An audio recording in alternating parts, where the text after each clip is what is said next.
Good morning friends, आप सभी कैसे हैं। मैं आशा करता हूं आप सभी बहुत ही अच्छे होंगे। तो फ्रेंड्स, कल हम लोगों ने परिवार एवं मित्र का पूरा थ्योरी किया। तो आज हम लोग उस चैप्टर का अभ्यास प्रश्न करेंगे। तो फ्रेंड्स, स्टार्ट करते हैं। पहला क्वेश्चन है, परिवार क्या है। ऑप्शन में दिया हुआ है, एक समूह है, एक समुदाय है, एक सामाजिक संस्था है, एक भीड़ है। तो हम लोगों ने कल पढ़ा था कि परिवार एक सामाजिक संस्था है। परिवार क्या है? एक सामाजिक संस्था है। तो इसका सही आंसर क्या होगा?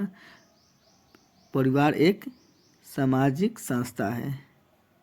ठीक है, समझ गए। फिर आगे चलते हैं। दूसरा नंबर क्वेश्चन है, समाजशास्त्रियों के अनुसार परिवार में ऑप्शन नंबर 1 है पति पत्नी और बच्चों का होना अनिवार्य है।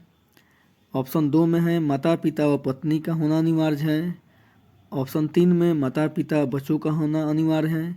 ऑप्शन 4 में दिया है उपयुक्त सभी।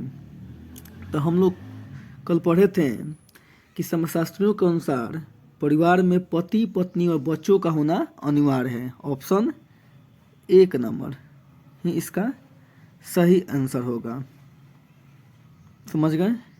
फिर आगे बढ़ते हैं हम लोग कि सामाजिक जीवन की प्रारंभिक पाठशाला किसे कहा जा सकता है। क्वेश्चन 3 नंबर, सामाजिक जीवन की प्रारंभिक पाठशाला किसे कहा जा सकता है। तो हम लोग बच्चा जब भी जन्म लेता है तो पहला पाठशाला उसका क्या होता है? परिवार होता है। तो इसका सही आंसर क्या होगा? परिवार। इसका सही आंसर क्या होगा? परिवार। ऑप्शन 3, क्वेश्चन 3 का ऑप्शन 1 नंबर परिवार सही आंसर होगा। फिर 4 नंबर क्वेश्चन का होता है कि किसने परिवार के कार्यों का वर्गीकरण आवश्यक और अनावश्यक रूप में किया। तो इसका सही आंसर क्या होगा? मैकावर, ऑप्शन 1। फिर 5 नंबर का होता है परिवार के मुख्य शारीरिक कार्य हैं। तो जब भी कोई बच्चा परिवार में जन्म लेता है तो उसको सबसे पहले क्या क्या चीज़ का आवश्यकता होता है? पहले भोजन का आवश्यकता होता है, फिर उसका लालन पालन होना चाहिए, फिर उसके बाद उसका शरीर का सुरक्षा होना चाहिए। तो इसमें तीनों ऑप्शन सही होगा, इसलिए 5 नंबर क्वेश्चन का ये सभी इसका आंसर सही होगा, ये सभी। ठीक है, यहाँ तक क्लियर। फिर आगे बढ़ते हैं 6 नंबर क्वेश्चन पे। परिवार की सामान्य विशेषता हैं। ऑप्शन 1 में दे रखा है विवाह संबंध, ऑप्शन 2 में दे रखा है सामान्य निवास, ऑप्शन 3 में दे रखा है वंशवाद। तो इसका तीनों ऑप्शन सही होगा, यानी कि ये सभी सही होगा। समझ गए। अब आगे बढ़ते हैं। निम्नलिखित में से कौन सा संयुक्त परिवार का एक गुण नहीं है। इसमें क्वेश्चन कर रहा है कि गुण नहीं है, नहीं पूछ रहा है, यानी कि ध्यान दीजिएगा क्वेश्चन में कि निम्नलिखित में से कौन सा संयुक्त परिवार का एक गुण नहीं है। तो ऑप्शन 1 में दे रहा है आलस्य का भाव, यही होगा, क्योंकि ये गलत है। आलस्य का भाव गलत है, गलत ही सही होगा इसमें। आगे भी इसका देखते हैं ऑप्शन में क्या क्या दे रखा है। कृषि व्यवस्था के लिए उपयुक्त, ये सही है। श्रम विभाजन की सुविधा, ये भी सही है।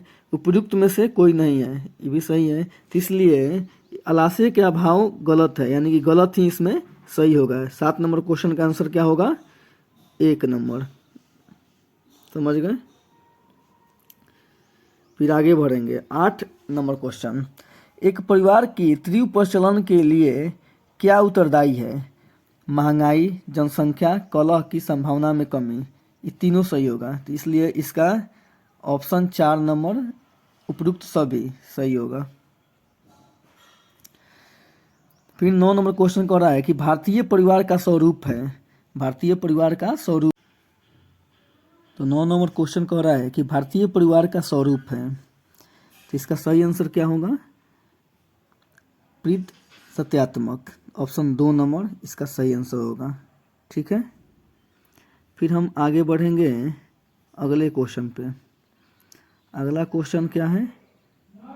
10 नंबर, निम्नलिखित में से कौन सा परिवार समरक्त संबंधी परिवार का उदाहरण है। तो ऑप्शन 1 में दिया है एकल परिवार, फिर वैवाहिक परिवार, संयुक्त परिवार, ये सभी।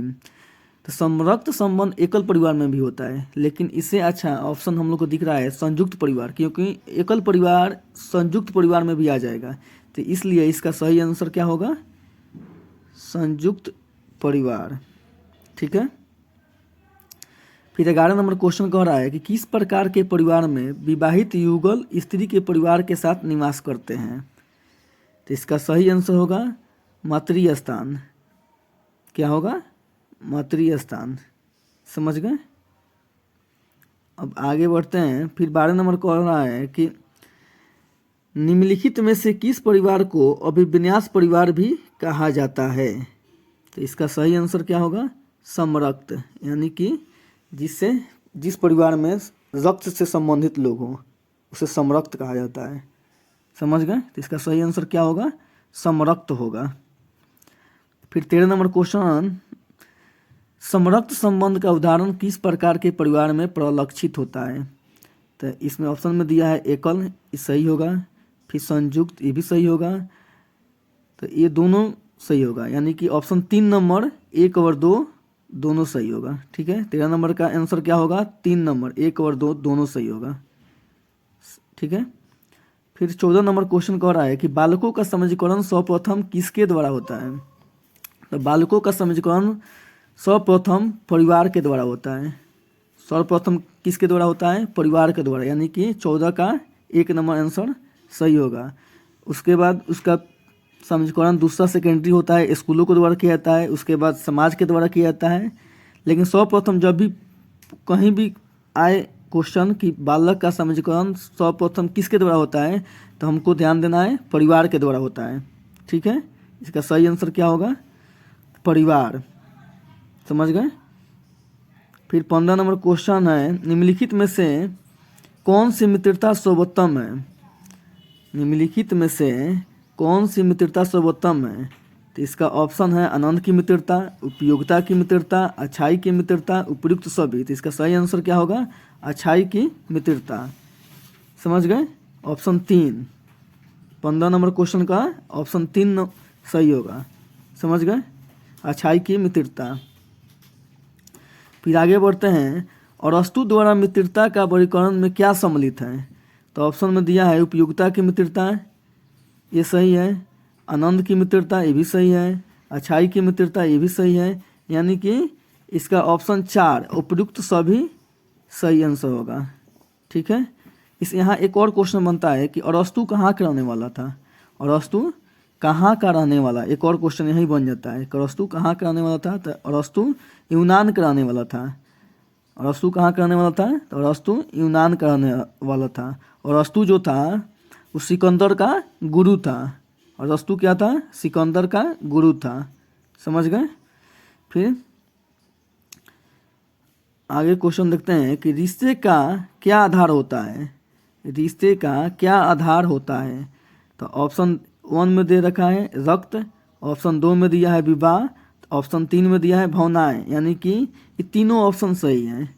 रक्त भी सही है, भावनाएं भी सही हैं, विवाह भी सही है। इसलिए इसका ऑप्शन 4 सही होगा, ये सभी। समझ गए? हम लोग 17 क्वेश्चन इसका अभ्यास प्रश्न में था। हम लोग 17वां क्वेश्चन अच्छे तरीके से समझ गए हैं। तो हम इस वीडियो को यहीं समाप्त करते हैं। फिर अगले वीडियो में नए टॉपिक के साथ आएंगे और अच्छे तरीके से समझेंगे। इसके लिए धन्यवाद।